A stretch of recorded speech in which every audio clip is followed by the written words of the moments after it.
Thanks so much and welcome back, everyone. It's so great to see everyone here. And we definitely were very, very thrilled with the energy in the room yesterday and online with all the questions. That's phenomenal. That's what makes these sessions.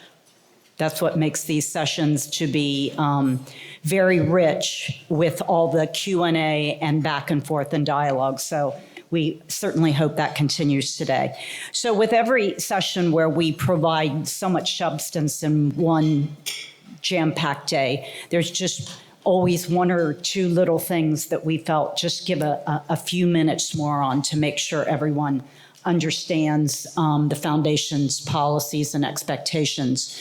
And only one of those issues that I would like to provide a bit more clarity on is NSF's reconsideration policy. So we talked about it yesterday as part of the merit review process. This is a very important process to the foundation. It is not, however, something where if you don't like the answer from NSF that you move directly to reconsideration. I can almost guarantee you every faculty member who gets a decline is not happy with the decision of the National Science Foundation. So we always encourage back and forth with the program officer. Usually always it's best to wait a little bit after you get that decision because that you're not usually very happy at that point. And talk to your program officer. Get your questions answered, and if necessary, the division director. NSF's reconsideration policy is truly in effect, however, and it starts at the AD level for anyone who feels they've been treated unfairly, either substantively or procedurally. So it means as part of that reconsideration, you're going to really have to be making that case.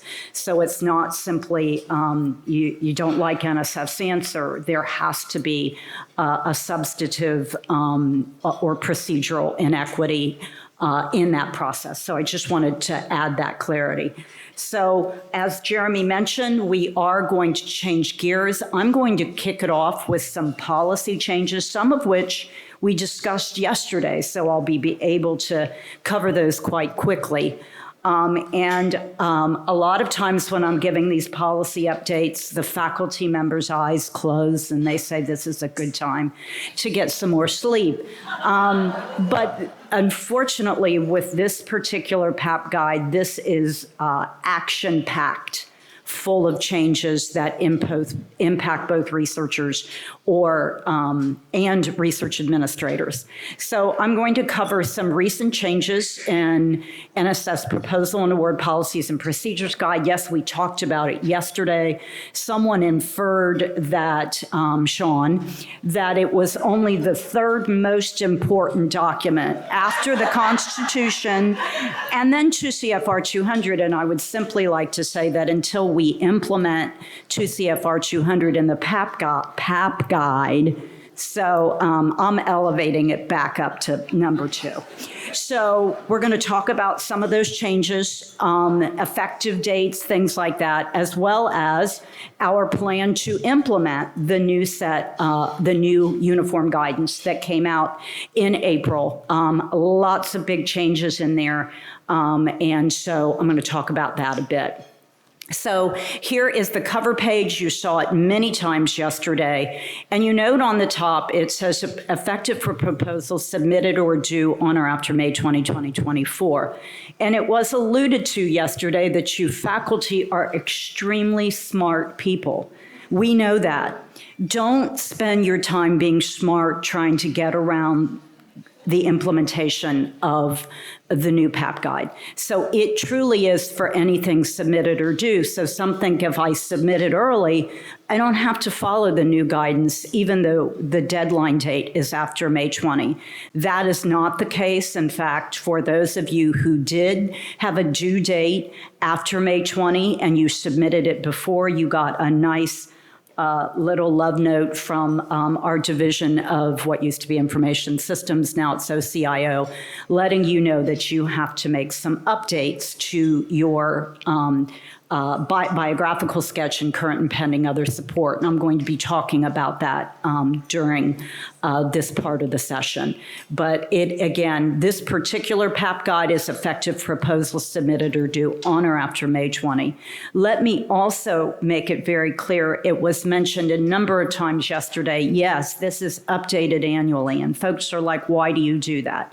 Well, we do that because there's lots of statutory, regulatory, National Science and Technology Council executive orders, and the list goes on. And what we're able to do as part of this process every year, every single year, we get public comment. We make sure, and yes, from our IG as well, who's considered the public in this context, and it helps you understand where we're going and have an opportunity to let us know when you think something we're going to implement may have an undue administrative burden because of the way we're implementing it. And we love that feedback. And any of you that have ever provided it know that we really do listen. So as we put each new year's out, it is very important for you to communicate to us what you're seeing in there. We understand this new statute, is there a way to do it differently, for example? So I just wanted to make that point as well. So here are some of the changes that I wanted to cover this morning. We have become a very virtual environment, and the first bullet always said it's submitter's local time. And the question now becomes, in a virtual environment, if my university's in California, I'm an authorized organizational representative, what time zone really applies in that context?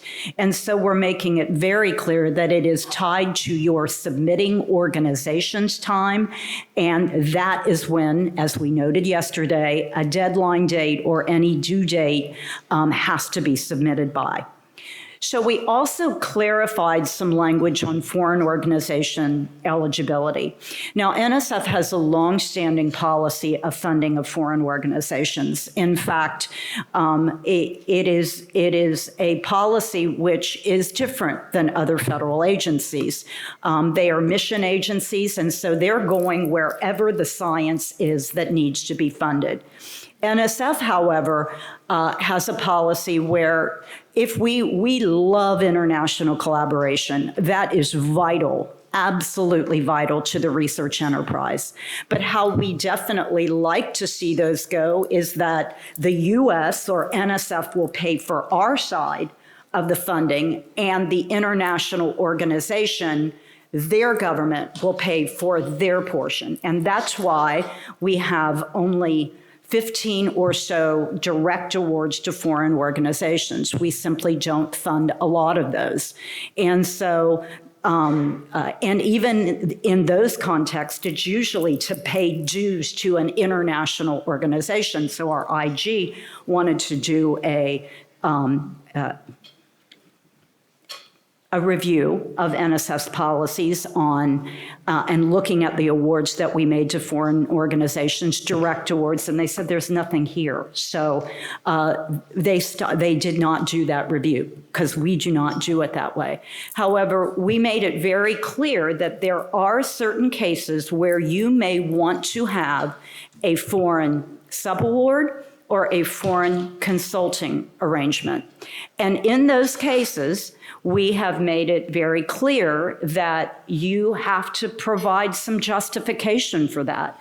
And that justification is going to be looked at as from every part of the process, from when it comes into the door to our reviewers. Then, prior to a funding recommendation, it's sent to our Office of International Science and Engineering for their review.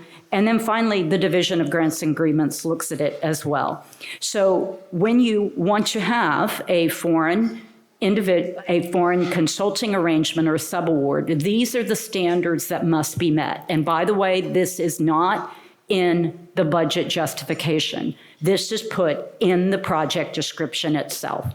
Why support from foreign in-country resources are not feasible, why the foreign organization or individual can carry out the activity more effectively, what unique expertise, organizational capability, facility, data resource, and/or access to a geographic location brings to the project, and what significant science and engineering education, training, or research opportunities the foreign organizational individual offers to the U.S. And that justification is included and reviewed throughout the entire process. So it's a bar, because we have a big responsibility for the infrastructure of science and engineering in the U.S. And so we very much want the funding to stay in the U.S., except when these standards and high justifications can be provided. So that's something to consider. Again, not trying to stop foreign collaboration.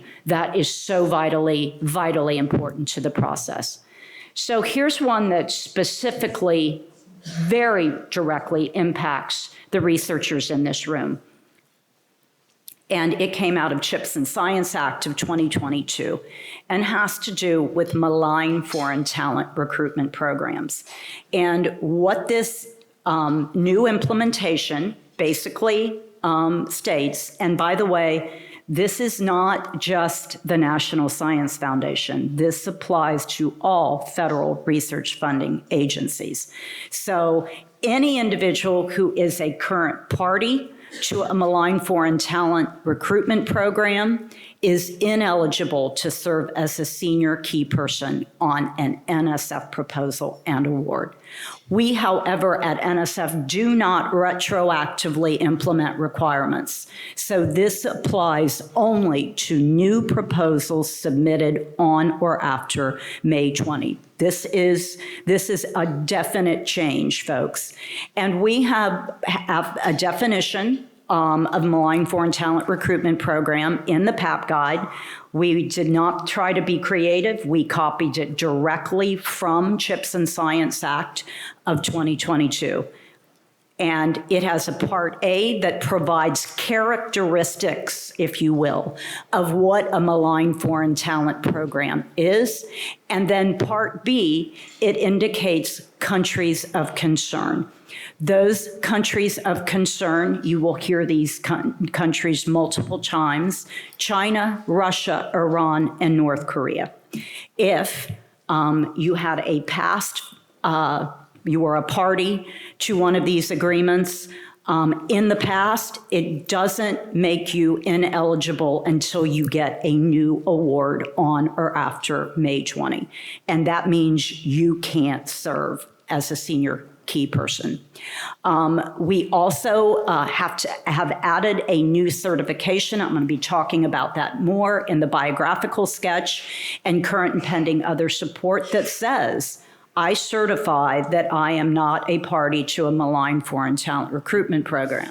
And if I keep looking at my colleague in the IG's office, I do this because this is tied to the False Claims Act. So it means if you lie, bad things can happen, and we don't want bad things to happen. So take that very seriously. The statute also went on, though, to say that it doesn't end there, that annually thereafter, a certification must be provided that you are still not a party to a malign foreign talent recruitment program. Well, the way NSF is going to implement this, obviously it's going to be a year, what we're going to do is have PIs and co-PIs, because we know who PIs and co-PIs are. Senior personnel, other than PIs and co-PIs, can change without prior NSF approval, and we don't know about that. So we're applying it to PIs and co-PIs. They will not, we've gotten a million questions, is this part of my annual project report? No, it can't be, because only one individual signs that, and that individual cannot certify for someone else. So you will be going in to research.gov, and you'll get plenty of notification about how to do this. And you will certify once. It's not on every proposal it's not on every active award you have. You will do it once annually per year. And again, we will be providing a lot of more information about that annual certification process. There is a new term and condition that's been added, and it's a little different than how we typically do our terms and conditions, which we apply to any new award or any funding amendment on an existing award, in this case, beginning May 20, 2024. What we did with this language is specifically tie it to any new proposals submitted on or after May 20. So we didn't actually retroactively implement this requirement. The Hill was not happy that it was just faculty. They have also added a certification for organizations as well. You have to certify upon proposal submission that all senior key personnel have been made aware of and complied with the requirement that they are not a party to a malign foreign talent recruitment program. Now, you'll note I did say that this applies to other agencies. So in a perfect world, what we would like is you must annually update your certifications in the system for award management. And since this applies to all federal agents, we thought, great, let's just put this as an annual certification in SAM. Didn't happen. So each agency is going to have to, getting changes to SAM certifications is a really, really difficult process. So we're not giving up. However, for now, it will be a new certification on the certification page that the AOR submits with every proposal to NSF. Yes, there is a question.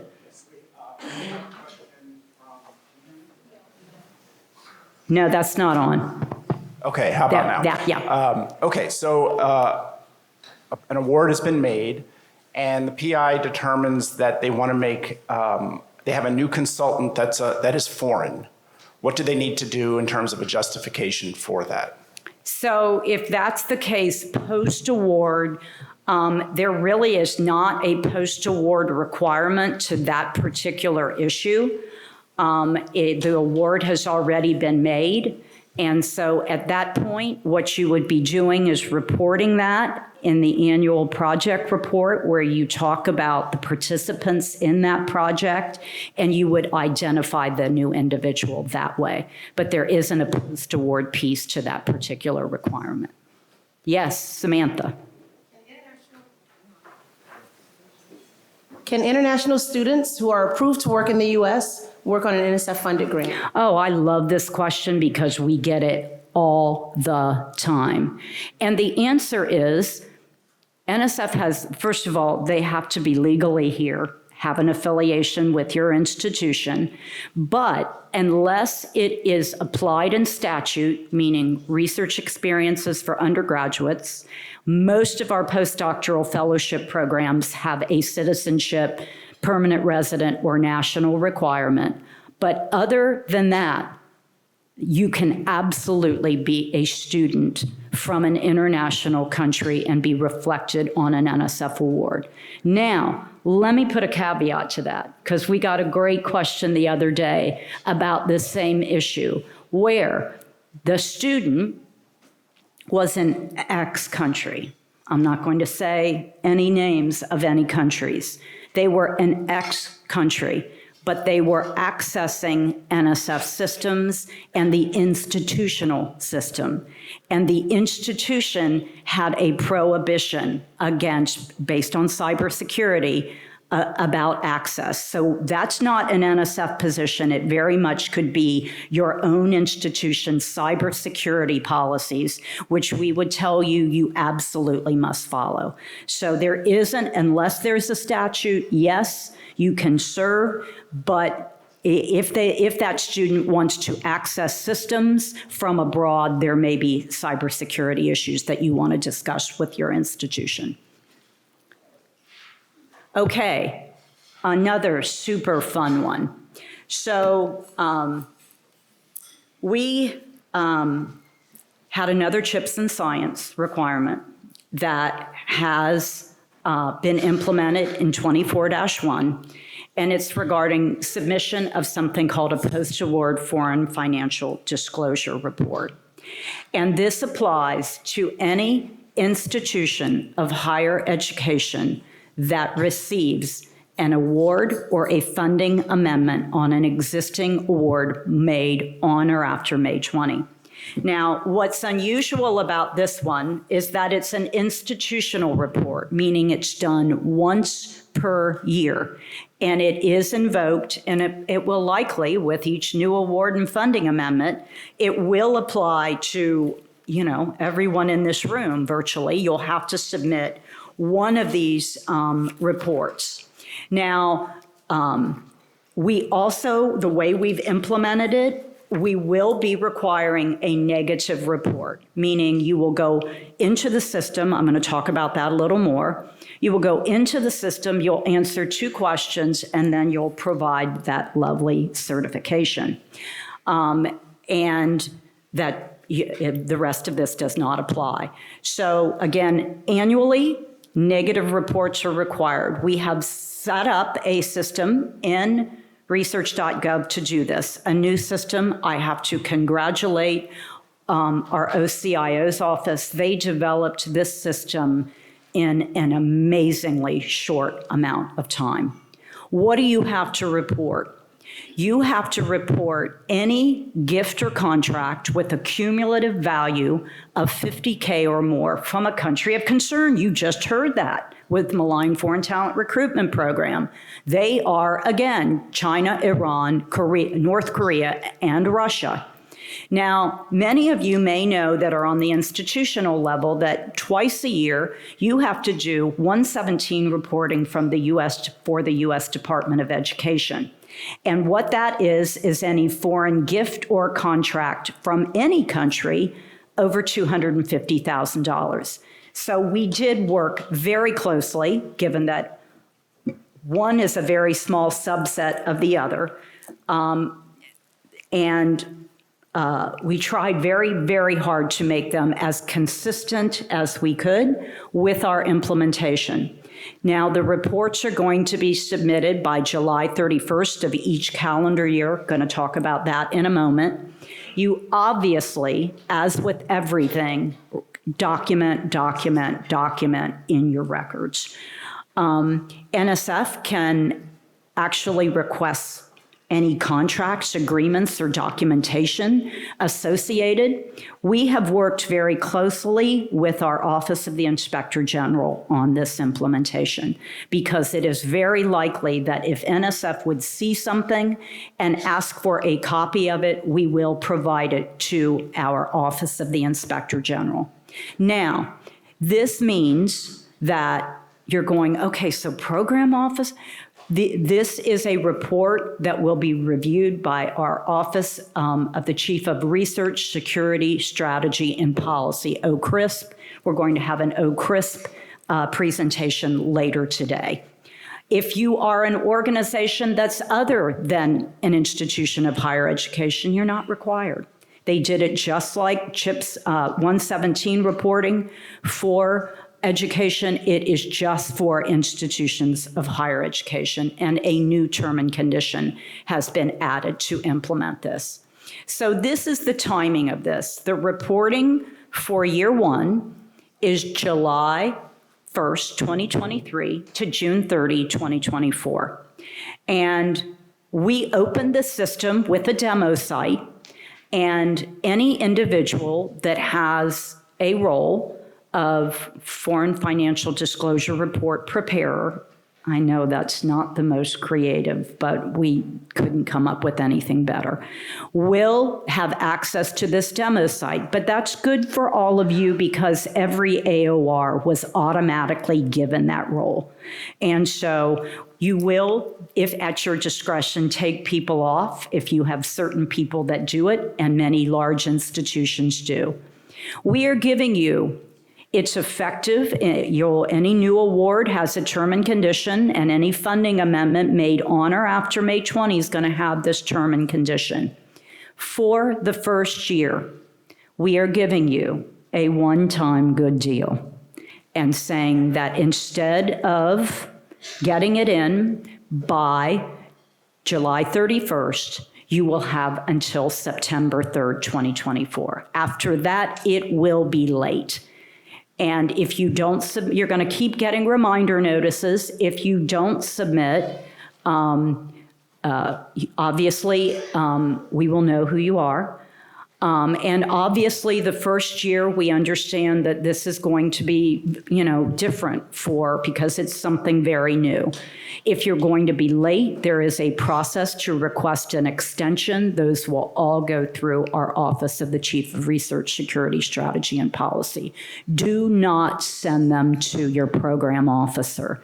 Do not send them to the system will automatically take them to the OCRIS. But I just wanted to make folks aware. This is seriously something very new.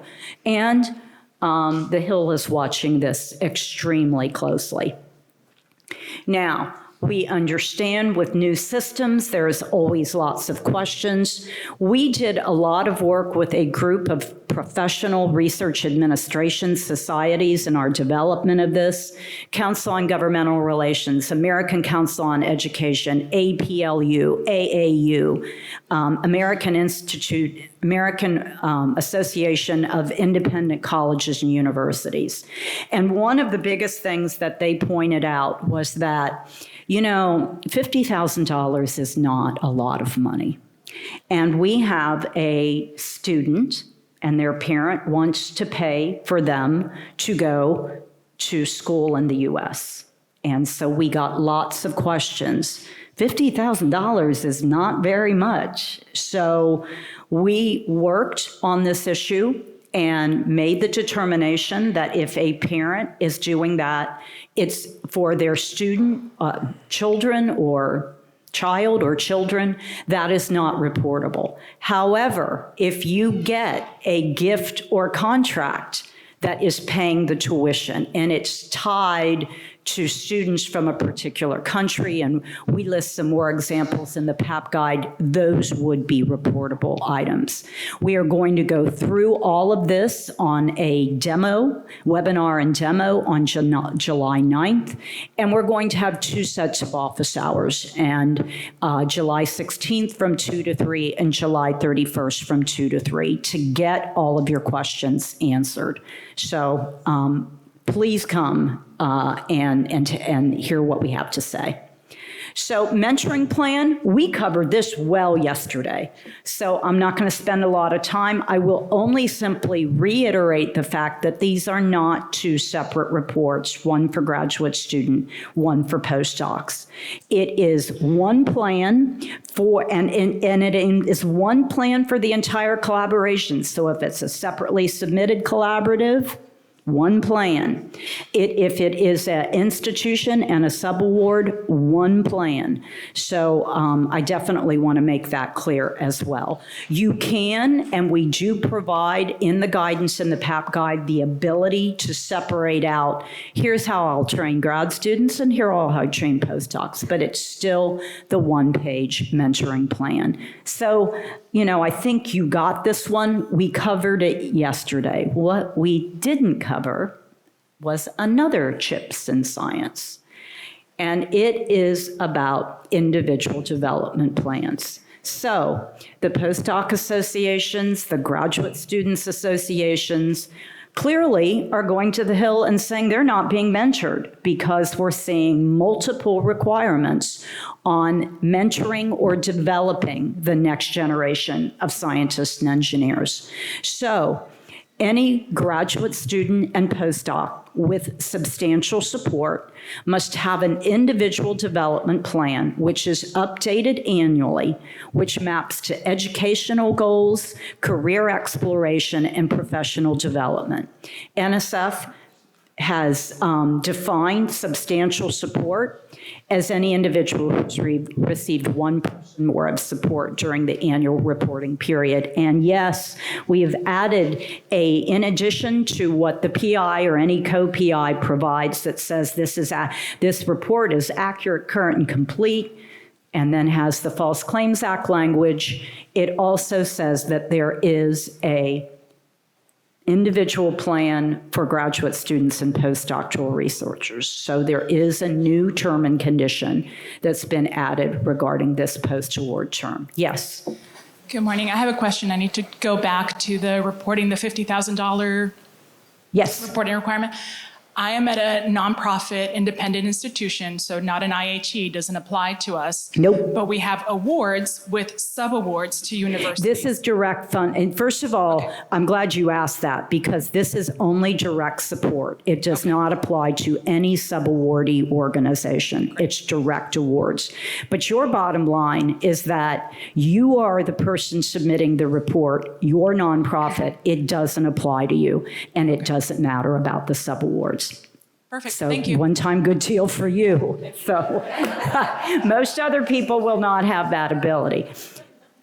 So thank you for asking, because that allowed me to clarify the issue on direct support. So we talked a lot yesterday about the biographical sketch and current and pending other support.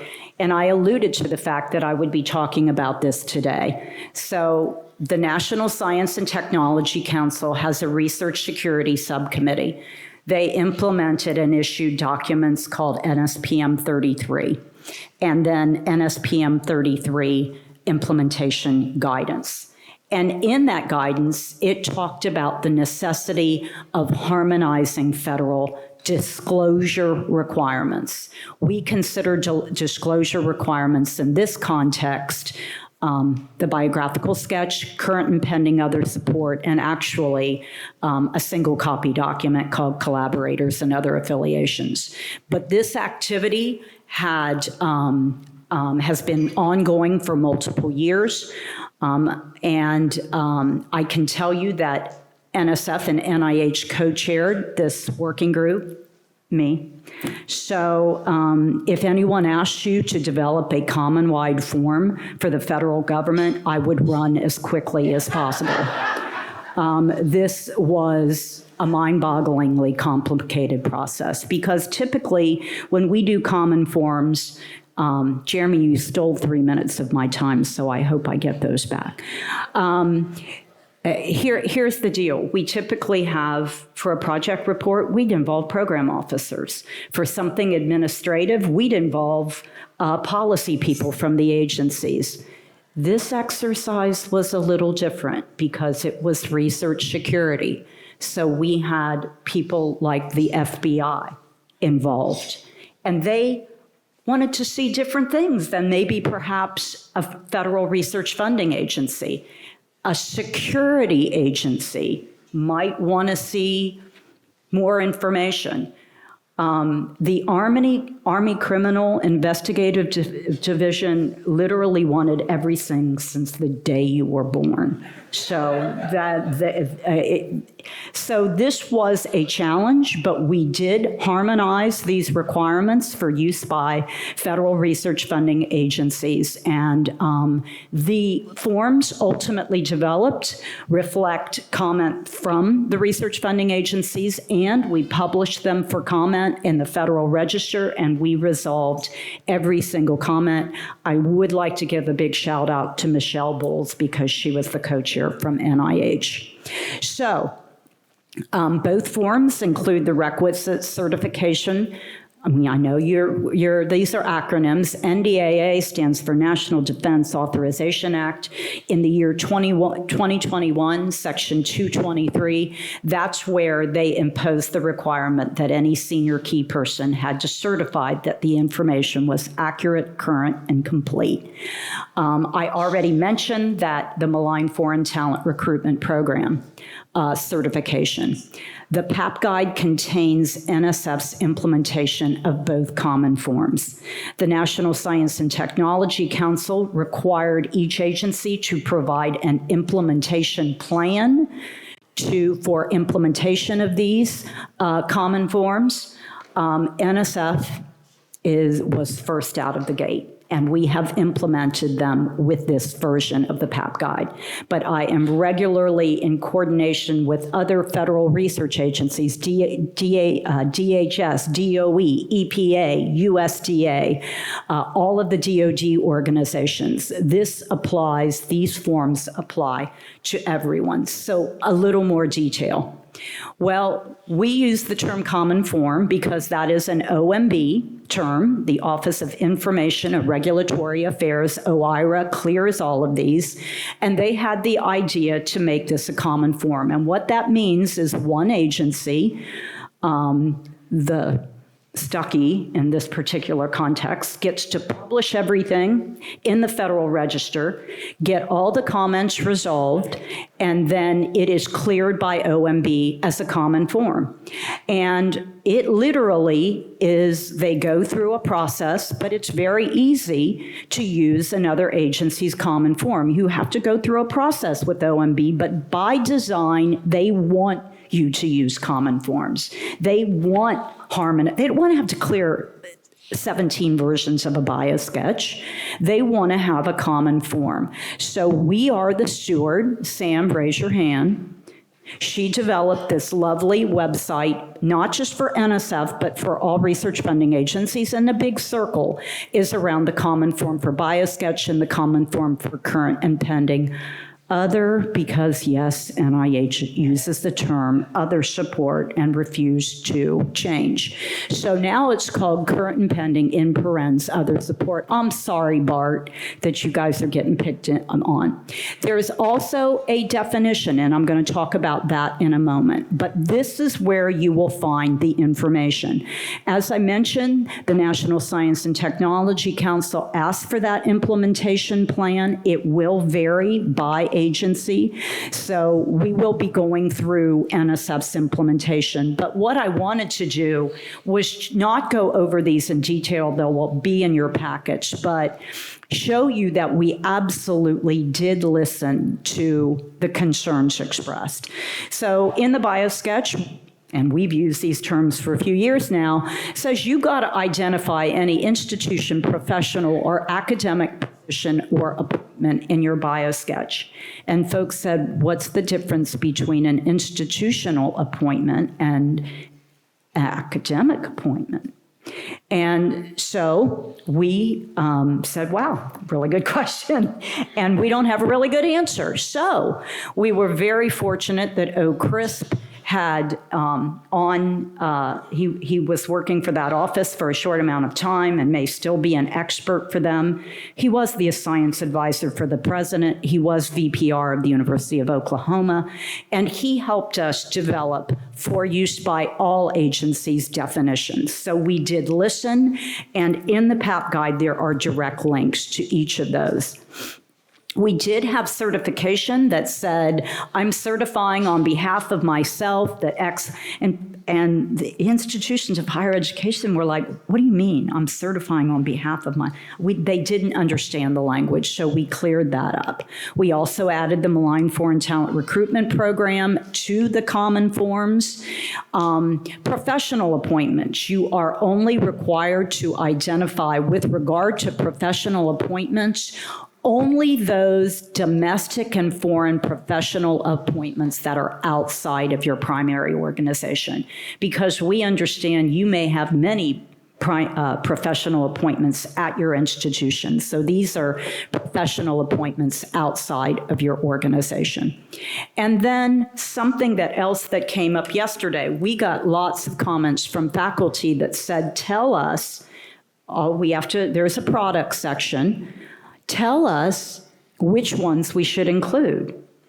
And our answer was no.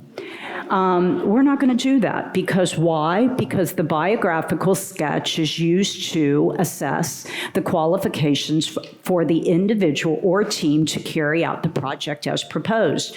You are in the best position to decide how that is for you. So we can't do that for you. So we also made a number of changes to current and pending other support, in-kind contributions. There was a series of examples. This continues to be a place where people are still asking questions, but we provided a dollar value. There was no threshold before. Now it's $5,000 or more, and that require a commitment of the individual's time. And then we provide may include. We were asked to provide an exhaustive listing. We cannot do that. It's simply, given the mission of federal agencies, we can't. That difference is we cannot do that.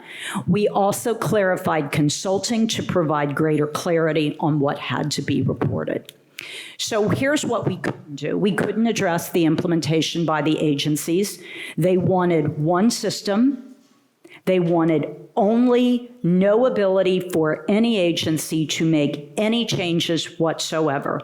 Well, that is not how, we simply can't make that statement on behalf of all the agencies. We have a disclosure table that has pre and post-award disclosures. It includes everything like what has to be included in the bio sketch, current and pending other support, and yes, facilities, equipment, and other resources. It also indicates what you have to provide post-award. Look, folks, the biggest single question that we're getting has an easy answer. If you are truly, truly unsure, report it.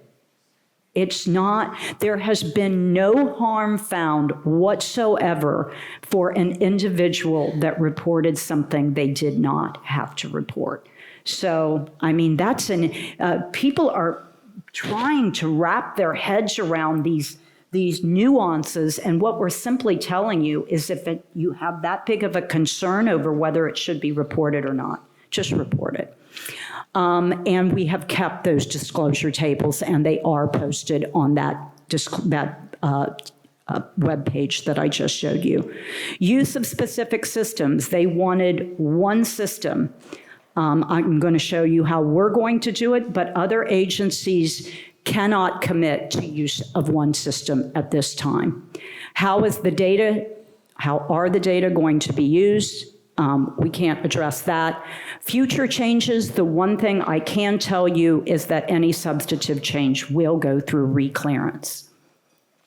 This is the foundation's implementation. It is very, very, very consistent with the common forms. We really got religion here and said, we're going to do this right. And you know that the federal-wide guidance uses our exact language on the, how did that happen? Maybe some co-chair got that language put in there. How well qualified the individual team or organization, same purpose. You are required to disclose foreign talent recruitment programs. Those are not all bad. You just have to report them. And the only thing you can't do is a malign foreign talent recruitment program, and we've already talked about that. NSF has required use of Science CV for a few years now, so that has not changed. We're working, our next session will talk about Science CV and our implementation. Big kudos to our colleagues at National Library of Medicine that owns the Science CV system. Other agencies are considering use of research of Science CV, but I can't. Bart would be in a better position to announce that.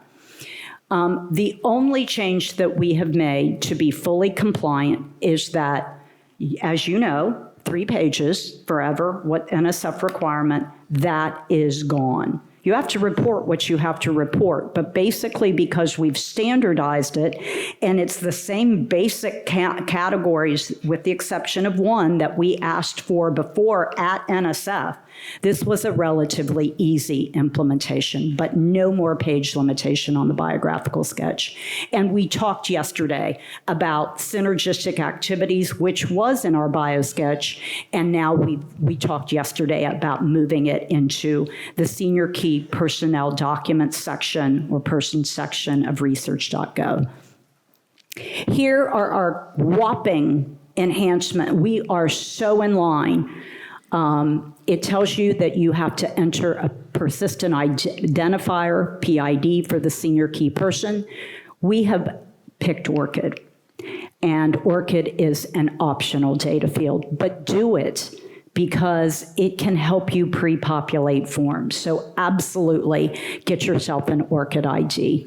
Products, a list of products that demonstrate the individual's ability to carry out the project. We know that a researcher that has been in this business for a very long time could have a very large number of products. So we stuck at, and the common form permitted agencies to limit the number. I wonder how that language got put in there. We stuck with our current, provide a list of up to 5 products most closely related and 5 other significant products. Again, to have equity between an early career investigator and someone in the business for a long time. Same with current and pending other support. We have absolutely, bar none, made, with the exception of ORCID, calling out ORCID, it is exactly as prescribed in the common form. So another change that I'd like to focus on is a change that we made to implement Executive Order 14112. That was issued in December of 2023, and that had to deal with embracing our trust responsibilities and the next era of tribal self-determination. My administration is committed to protecting and supporting tribal sovereignty and self-determination and to honoring our trust and treaty obligations to tribal nations. We recognize the right of tribal nations to self-determination and that federal support for tribal self-determination has been the most effective policy.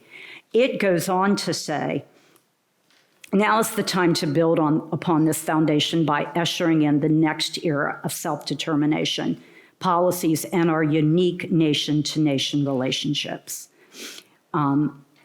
It really is about keeping our trust and treaty obligations to these. And one further comment that's worth reading is, as we continue to support tribal nations, we must respect their sovereignty by better ensuring that they are able to make their own decisions about where and how to meet the needs of their community. No less than for any other sovereign, tribal self-government is about the fundamental right, I get goosebumps, fundamental right of a people to determine their own destiny and to prosper and flourish on their own terms. So when that came out, NSF realized we had some work to do. We didn't even identify tribal nations as an eligible organization to submit a proposal to NSF. So we fixed that in 2023, but we focused how we would implement this executive order over a last year. And for our OGC colleagues in the room, let me give a huge shout out to Caroline Blanco, who has, and Germelina, who's from our Office of General Counsel, and Germelina Tupas from our Education Directorate that co-chaired a working group. We spent a lot of time talking to tribes, and we found out that tribes really don't know who we are. And we have a lot of work to do about that. They also made it fundamentally clear, nothing about us without us. So we took this very seriously and came up with a policy that says any proposal that may impact the resources or interest, and we started with the 574 federally recognized American Indian or Alaska Native tribal nations. Alaska has over 200 just in Alaska alone. We will not be awarded, those proposals will not be awarded without the prior written approval for the designated officials from the relevant tribes. We had to define resources or interests of a tribal nation. Now, we limited it to tribal lands, and so resources are easy, natural resources in that particular tribal land. When you get to tribal interests, that gets a little bit more complicated because those really fall within the domain of a tribal nation. So say you want to do research about the language of a tribe, and then represent that in a publication. Well, that can impact how they want to be represented. And so you would have to get the tribal nation's prior approval. So we have a new checkbox on our cover sheet that called potential impacts. You would have to check that box. Now, the way we are implementing this is very similar to just in time for human subjects and vertebrate animals. You only have to provide something saying you've reached out to the tribal nation to see if it requires review and approval.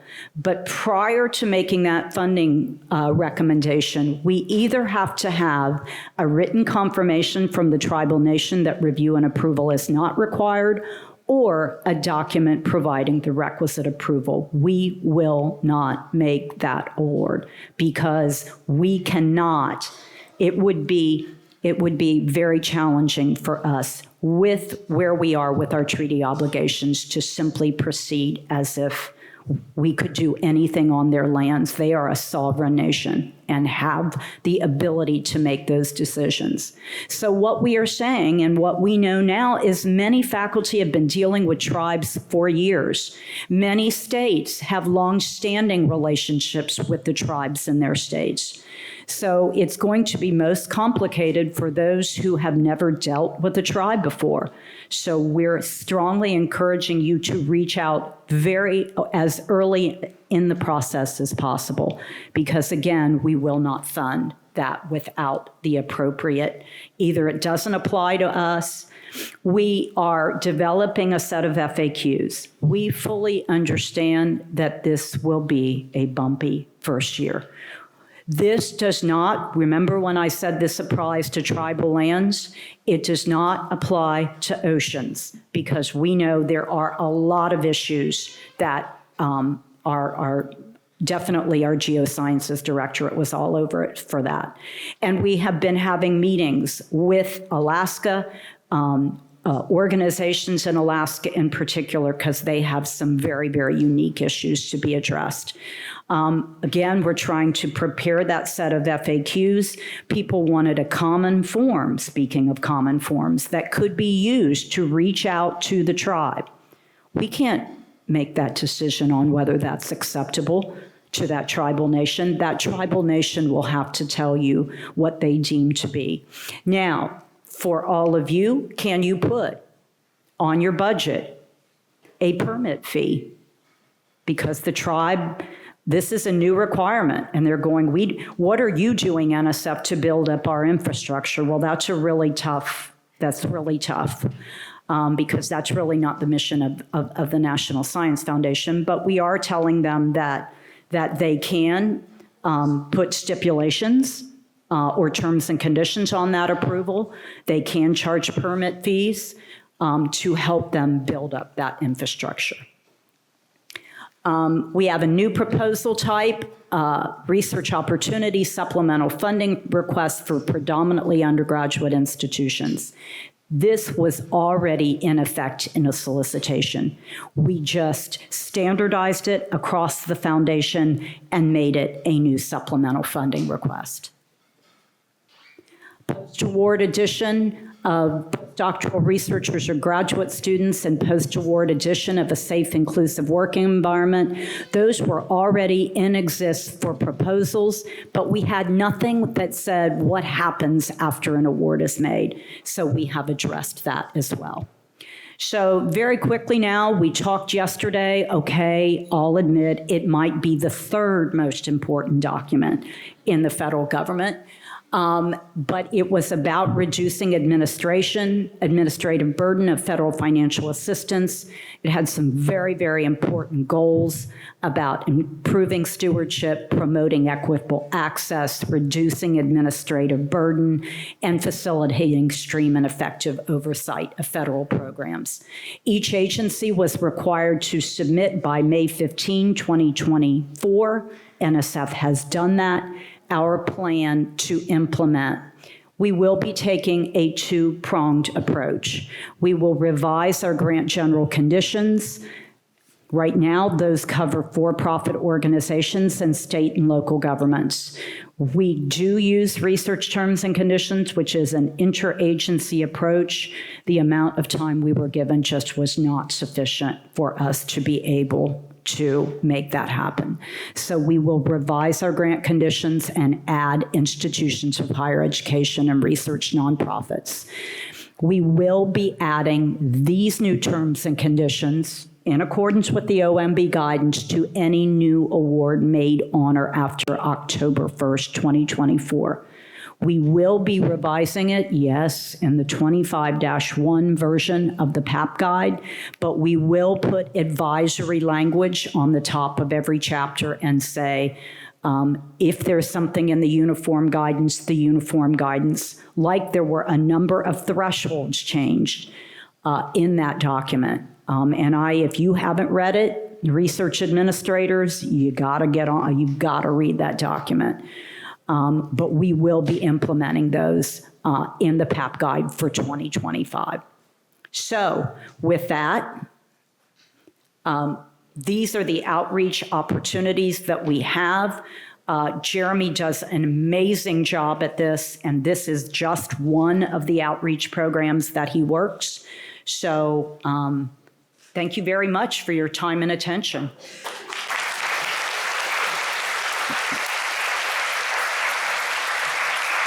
Okay, we're going to take a quick 15-minute break, and then we're going to come right back to this room for our next session. Do you have a question? Yeah, there are 2 Oh, minutes. sorry.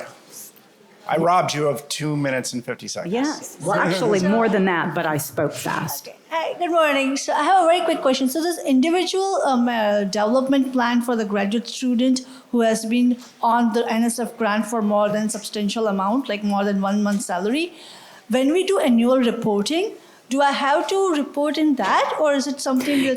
What you will be, it's a separate plan. Okay. All you were saying you're going to have to report the individual in the project reporting system, Okay. number one. Okay. And you as PI are going to be certifying that that individual has a plan in place. Now, unlike other systems, our project reporting system doesn't have a 23-1 version and a 24-1 version. Right. It has a version.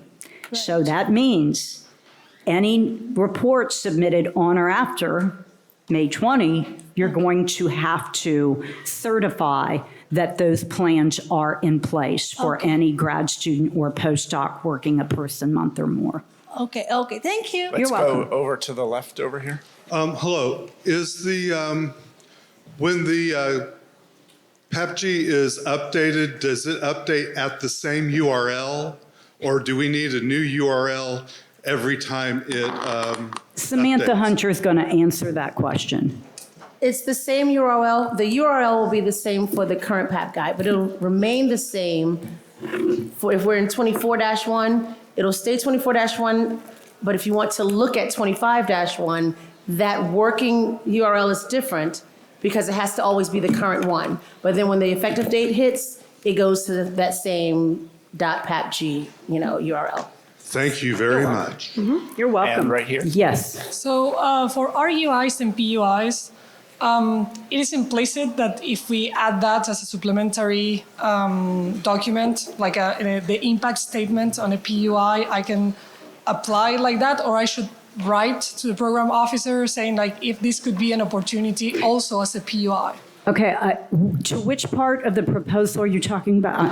I mean, my question is like, when I was reading about like PUIs, it was saying that we should ask first to the program officer, saying that if that solicitation was also an opportunity for a PUI.